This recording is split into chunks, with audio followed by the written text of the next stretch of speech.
नमस्कार साथियों, कैसे आप सभी। उम्मीद करता हूँ आप सभी बहुत ही अच्छे होंगे और आप सभी लोगों की तारीफ बहुत अच्छी चल रही होगी। तो आज के इस वीडियो में लेके आ चुके हैं क्लास 12th फिजिक्स का most important topic chapter number 9 का आपका है किरण प्रकाश की तथा प्रकाश केंद्र का मोस्ट इम्पोर्टेंट क्वेश्चन है गोलीय अवतल पृष्ठ के कारण अपवर्तन का सूत्र या गोलीय उत्तल पृष्ठ के कारण अपवर्तन का सूत्र।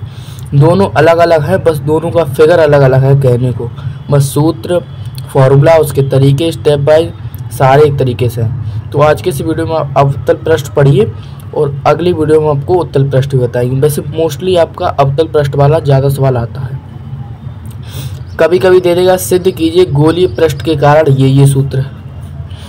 ठीक है, समझ रहे हो कि जहाँ पे ये लिख देगा फॉर्मूले के टर्म से पूछ लेगा, बोल देगा सिद्ध कीजिए गोलीय पृष्ठ के कारण अपवर्तन का सूत्र ज्ञात कीजिए, तो आप अवतल पृष्ठ का लिख सकते हो। अगर उसमें मेंशन हो गोलीय उत्तल पृष्ठ के कारण ही आपको ज्ञात करना है, तो उसके लिए आपको अगली वीडियो में आपको बताएगी उसको कैसे करना है, बस उसका फिगर अलग है थोड़ा।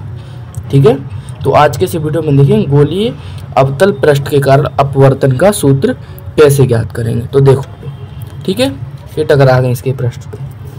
अब देखो इसके पृष्ठ पे क्या है ना, ये ऐसा ये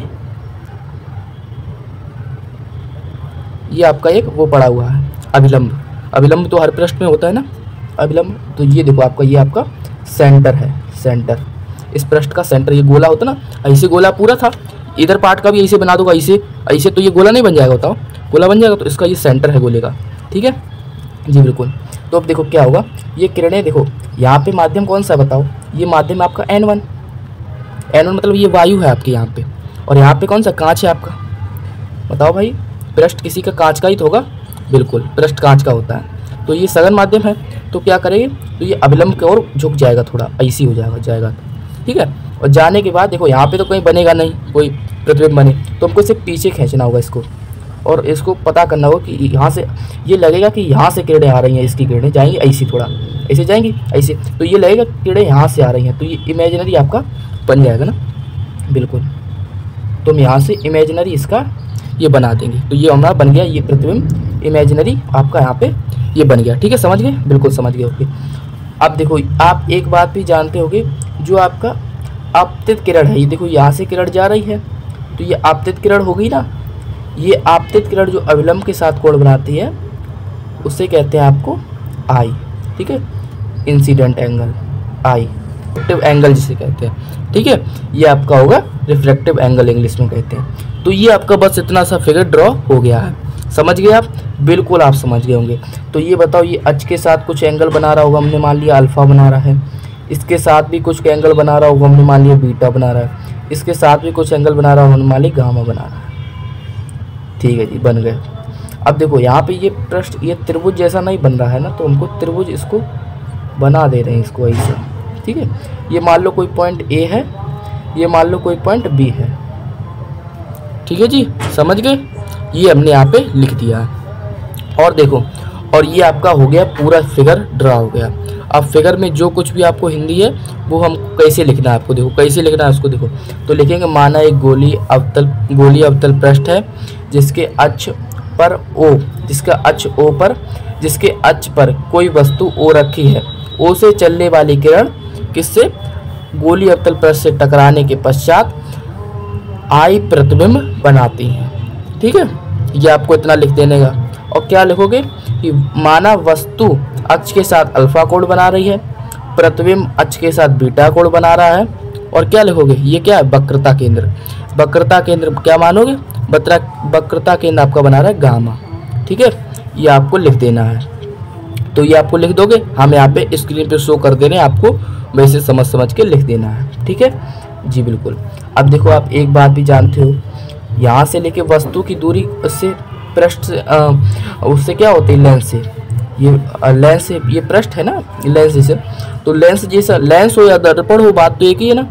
तो वस्तु और उसकी दूरी क्या होगी बताओ, यू होगी ना, इतनी बात तो सभी जानते हो, वस्तु की दूरी यू से होती है, और प्रतिबिंब की दूरी क्या होती है, वी, प्रतिबिंब की दूरी आपकी वी होती है, बिल्कुल ठीक है जी, समझ गए हम।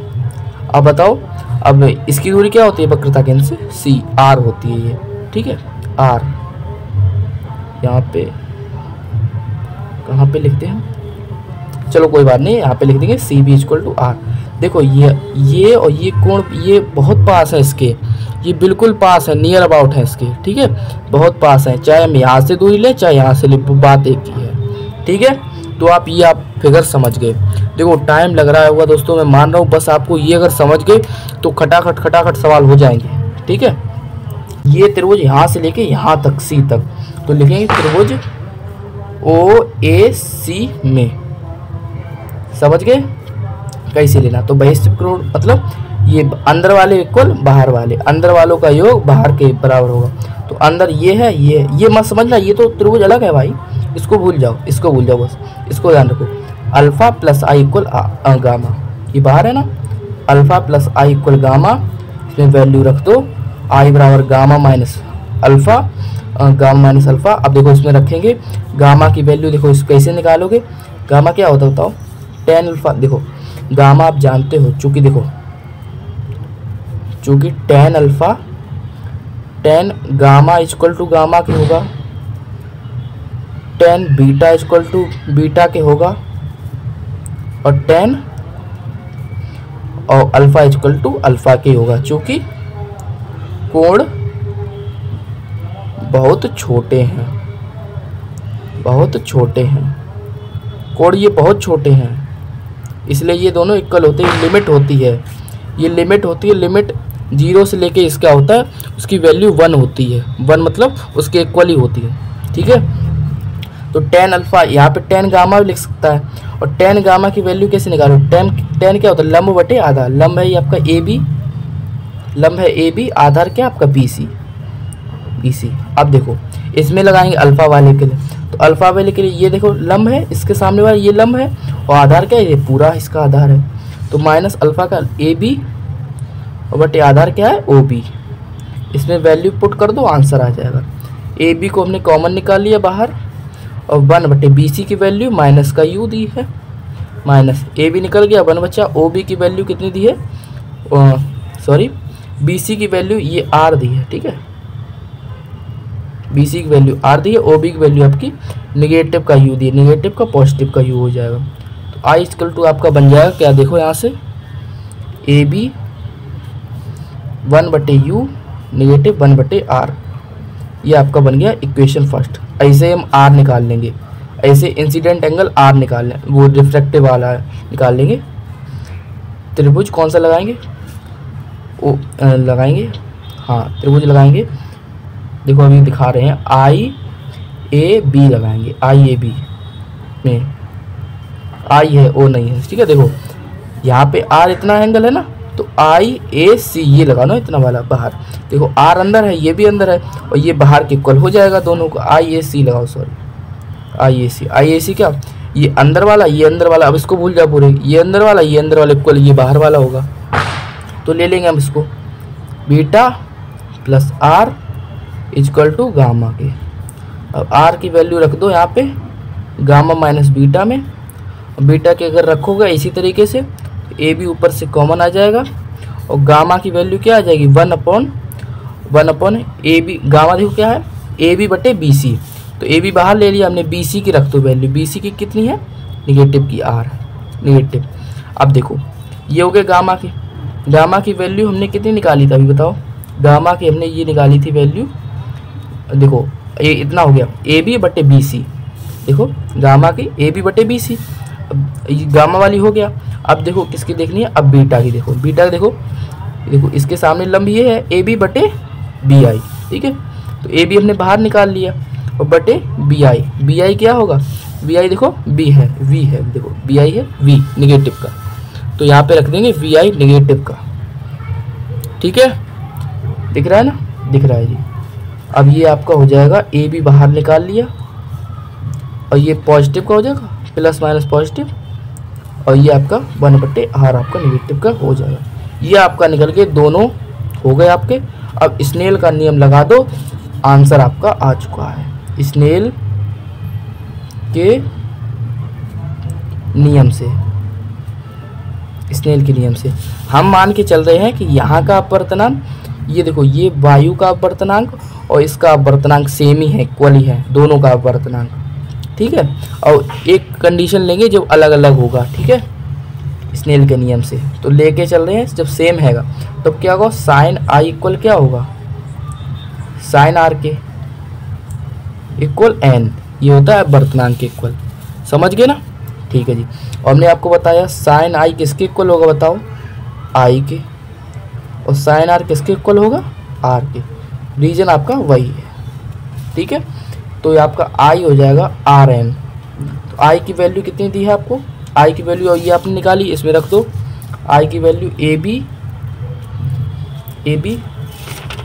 देखो यहाँ पे रख दो ए बी, और इसका 1/u नेगेटिव 1/r, एन को बाहर है, आर का देखो, आर का ये है A B 1/v minus 1/r, ठीक है। अब देखो ए बी से ए बी आपका कट गया, 1/u negative 1/r, r equal to n/v, अंदर मल्टीप्लाई कर दो n/r।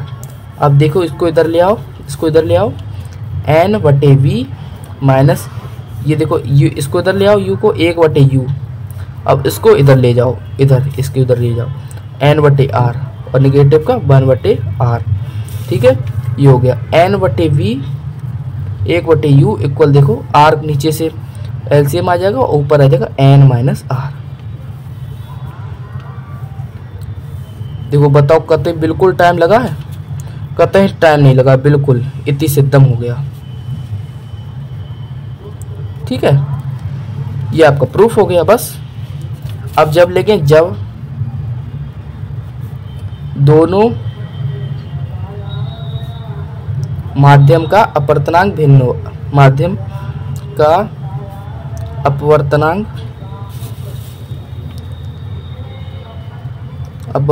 भिन्न हो,